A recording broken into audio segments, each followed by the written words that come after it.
In this video, we show how to replace the intrusion switch in a PowerEdge R670. Before working inside your system, read through and follow the safety guidelines to protect your system from potential damage and ensure your personal safety.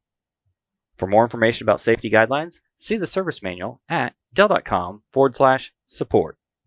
To remove the intrusion switch, disconnect the data cable from the HPM and then unroute the cable.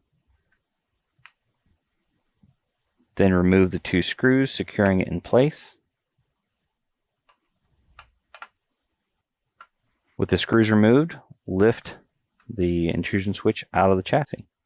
To install the intrusion switch, lower it into the chassis, and then replace the two screws to secure it in place.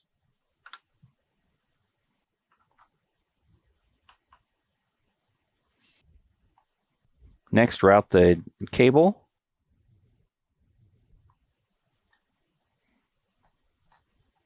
and then reconnect the cable to the HPM.